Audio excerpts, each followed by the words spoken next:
तो देश भर की खबरें आपने देखी, रिवीजन दिन भर का आपने कर लिया है। अब जरा न्यूज की पाठशाला में पहली क्लास की तैयारी कर लेते हैं। इस क्लास में मैं आपको बताऊंगी दान चोरी पर एक होश उड़ाने वाला खुलासा। योगी आदित्यनाथ अयोध्या पहुंच गए और जैसे ही पहुंचे खलबली मच गई। दुष्प्रचार गैंग को सावधान कर दिया उन्होंने, कहा दूध का दूध पानी का पानी होगा। राम मंदिर दान चोरी के आरोपों के 13 दिन बाद योगी फुल एक्शन मोड में दिखे। अब ना तो रामलला की संपत्ति चुराने वाले बचेंगे, ना दुष्प्रचार गैंग का मंसूबा कामयाब होगा। दोनों तरफ है वार। मैं बात ये इसलिए कह रही हूं क्योंकि राम मंदिर दान चोरी मामले में सीएम योगी किसी को बख्शने के मूड में नहीं दिख रहे हैं। आज योगी के तेवर से, उनकी बातों से ये साफ दिखा कि सीएम योगी खुद अयोध्या पहुंचकर क्लियरली कह देते हैं इंतजार कीजिए, दूध का दूध पानी का पानी होगा। अयोध्या जाने से पहले ही योगी ने अपने तेवर और तीखे कर दिए और सीधे सपाट बयान से एक बात साफ कर दी, 10-15 दिनों में दान चोरी के मामले में दूध का दूध और पानी का पानी हो जाएगा।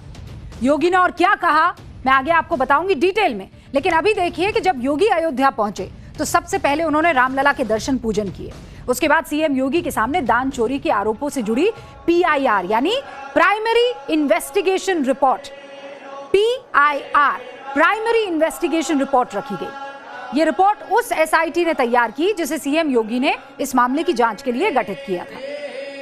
लेकिन आज जब योगी अयोध्या पहुंचे तो ऐसा पहली बार हुआ कि रामलला के पटवारी के नाम से मशहूर चंपत राय, जो कि श्री राम जन्मभूमि तीर्थ क्षेत्र ट्रस्ट के महासचिव है, वो योगी की अगवानी करने के लिए वहां पर मौजूद नहीं थे। इंपॉर्टेंट चीज है, ध्यान दीजिए इस बात पर।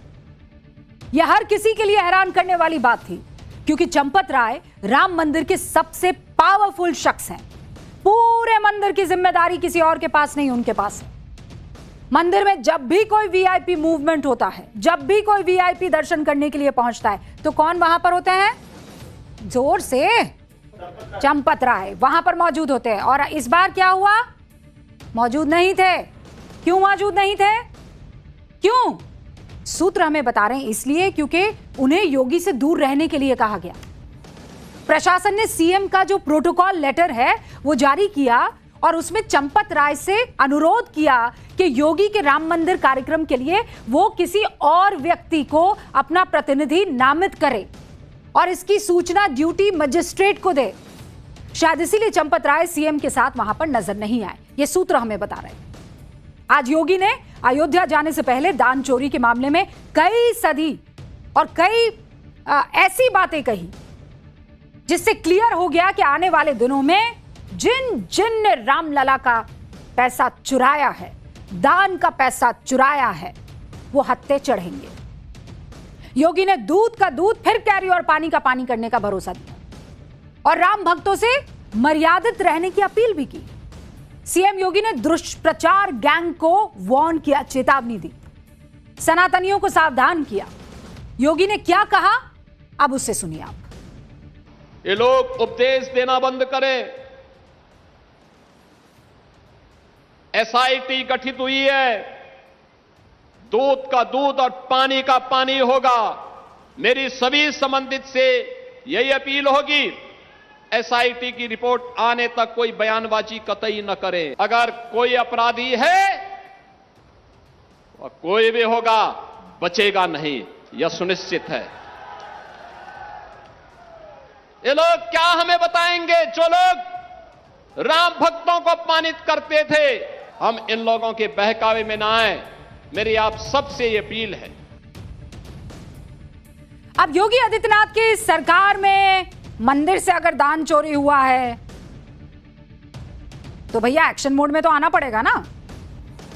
जितने भी किरदार है एक को नहीं बचेगा और इस बात की गारंटी योगी आदित्यनाथ ने दी है। उधर एसआईटी की टीम भी अयोध्या में उससे भी बड़े मकसद के साथ जांच में जुटी है। एसआईटी की टीम कौन कौन से एंगल पर जांच कर रही है ये तो मैं आपको आगे बताऊंगी और कैसे जांच कर रही है ये बताऊंगी। लेकिन आज एसआईटी की जांच का 5वां दिन था। 5 दिन बीत चुके। कितने दिन? 5 दिन बीत चुके एसआईटी की जांच के। अभी तक 100 से ज्यादा कर्मचारियों से पूछताछ हो चुकी है। कितने लोगों से? बुलेट कितने लोगों से? 100 से ज्यादा। कल यानी 18 जून तक एसआईटी ने 4 दिनों में किन किन लोगों से पूछताछ की और क्या क्या पूछा वो आपको बता रही है।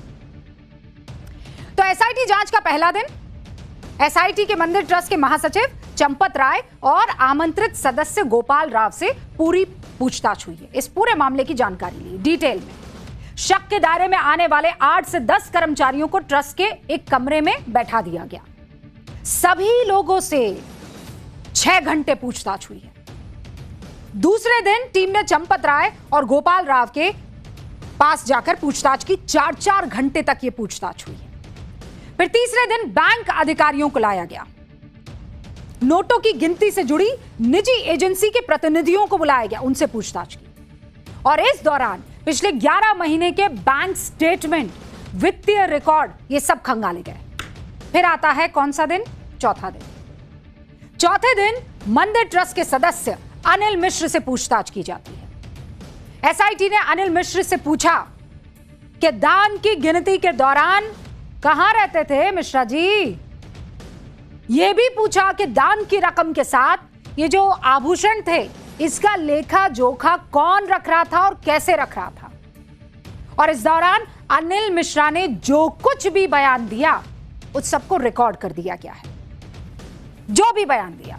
तो एसआईटी ने अभी तक जितने भी लोगों से पूछताछ की है उसमें से किसी और के बारे में तो कोई दावा नहीं किया जा रहा, लेकिन चंपत राय की ईमानदारी को लेकर बहुत बड़े बड़े दावे हो रहे हैं। बहुत बड़े बड़े दावे करके यह कहा जा रहा है कि चंपत राय जैसा सरल व्यक्ति कहीं देखा नहीं, सपने में भी नहीं सोच सकते कि चंपत राय ऐसा करेंगे, और वो खुद कभी ऐसी बात कर ही नहीं सकते, कोसों दूर वो भ्रष्टाचार से।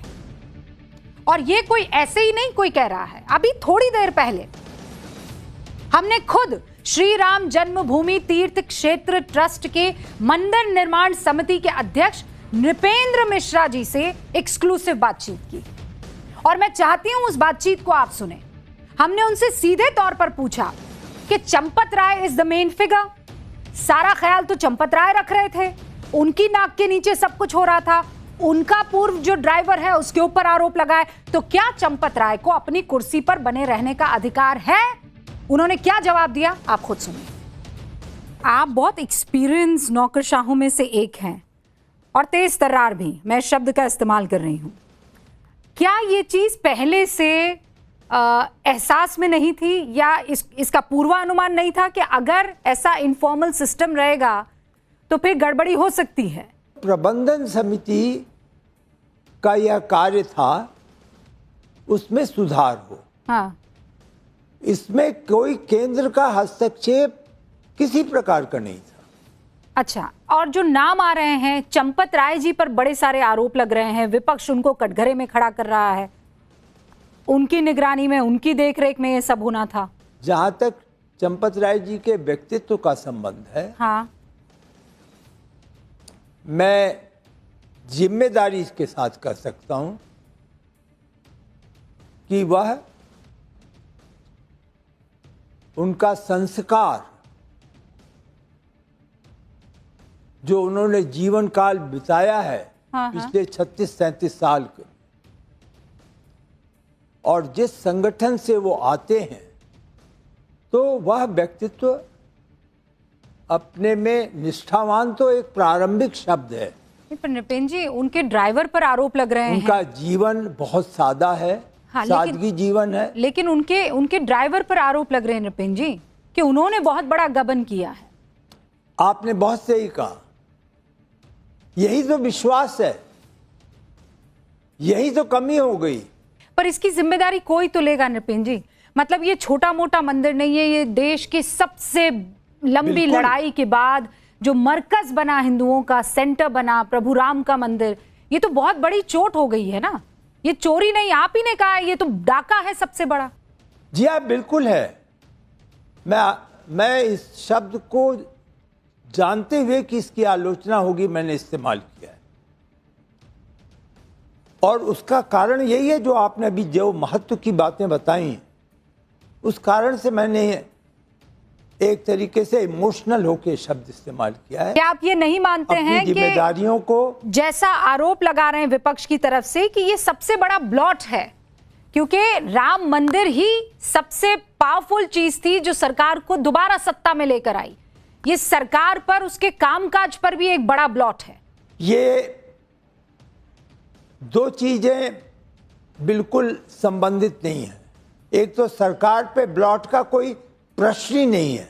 तो जो आपने अंतिम प्रश्न पूछा कि क्या यह ब्लॉट है, तो निश्चित रूप से मंदिर के मैनेजमेंट प्रणाली पर यह एक बहुत बड़ा दाग है। बहुत बहुत शुक्रिया नृपेंद्र जी। तो नृपेंद्र मिश्रा कह रहे हैं कि ये मंदिर के मैनेजमेंट पर सबसे बड़ा धब्बा है, लेकिन सरकार पर नहीं। सरकार और मैनेजमेंट दोनों बहुत अलग है, ट्रस्ट बिल्कुल अलग है। और चंपत राय को तो क्लीन चिट जो दी वो आपने सुन ही लिया। बहुत स्ट्रांग वक्तव्य देकर कहा कि ये उनका कैरेक्टर है ही नहीं। एसआईटी की जांच में आज 5वें दिन जो बात सामने आई है उसे सुनकर आप हैरान रह जाएंगे। जांच में पता चला है कि कुछ दिन पहले ही रामलला के एक भक्त ने मंदिर में उन्हें हार और चरण पादुका चढ़ाई थी, लेकिन अब वो हार और चरण पादुका दोनों ही मंदिर ट्रस्ट के रिकॉर्ड में नहीं है। मतलब उस हार और चरण पादुका को मंदिर ट्रस्ट के किसी रजिस्टर में दर्ज ही नहीं किया गया।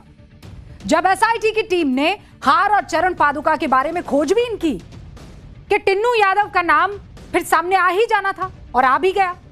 राम मंदिर के पुजारी ने एसआईटी को बताया कि किसी त्योहार के दिन रामलला को यह हार पहनाया गया। उसके बाद शाम को वो हार टिन्नू यादव को दे दिया गया। इसके बाद एसआईटी ने टिन्नू यादव को पकड़ा और पूछा कि भाई हार कहां है। तब टिन्नू यादव ने कहा कि रामलला को जो भी सोने के गहने चढ़ते हैं, जो चढ़ावा सोने का चढ़ता है, उसे गलाकर फिर सोने की ईंट बना दी जाती है।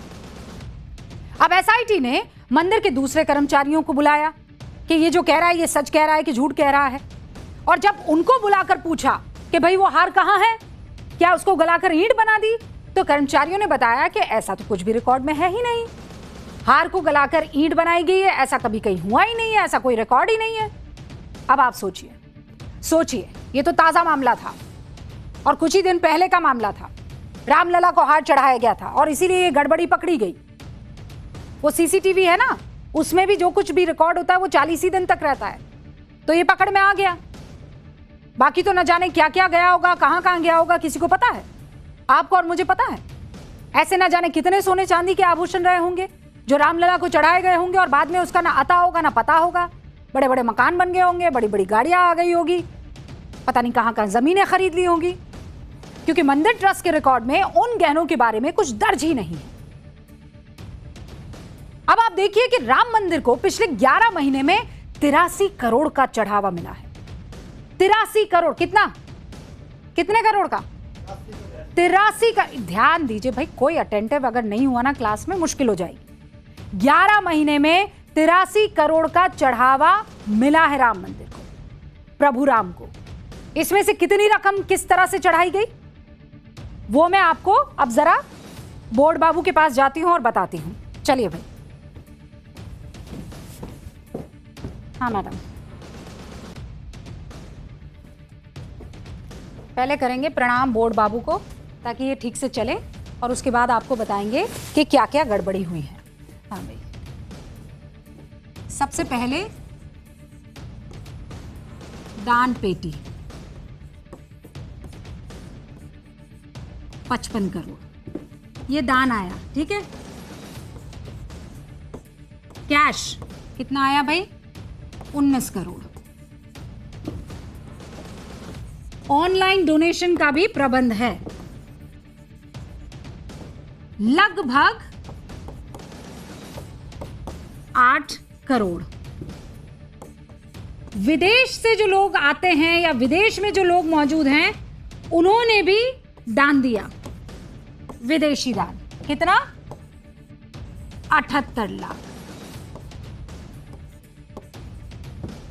ये आप जरा इसको हटाओ, 70। और फिर बैंक की तरफ से भी ब्याज मिला है, ठीक है, वो है 138 करोड़ का। ये सारा जो है मुझे आपको क्यों बताना पड़ रहा है? गड़बड़ी है यहां दान पेटी, ये 55 करोड़ में घपला हो सकता है। फिर आया कैश, कैश में भी घपला हो सकता है। जहां घपला नहीं हो सकता है वो है ऑनलाइन डोनेशन, क्योंकि इसका पूरा ट्रैक है। विदेशी दान में घपला हो सकता है, और ये जो बैंक का है इधर घपले के चांसेस नहीं है। तो भाई 1 2 3 4 5 सोर्सेज हैं पैसा आने के। इन 5 में से कितने सोर्सेज में गड़बड़ी हो सकती है? जल्दी बताओ। ऑनलाइन में गड़बड़ी नहीं हो सकती। 1 2 3 जगह पर गड़बड़ी हो सकती है और गड़बड़ी हुई है, और छोटी मोटी नहीं है। 55 करोड़, कैश 19 करोड़, विदेशी दान 78 लाख। अब इसी से आप समझ लीजिए यही पूरा खेल है जिसे अब एसआईटी को पता लगाना, और अगर एसआईटी ने पता नहीं लगाया तो फिर राम भक्तों का दिल जो दुखेगा और सिस्टम से जो विश्वास उठेगा और सरकार से जो विश्वास उठेगा, फिर उसे पार पाना मुश्किल हो जाएगा।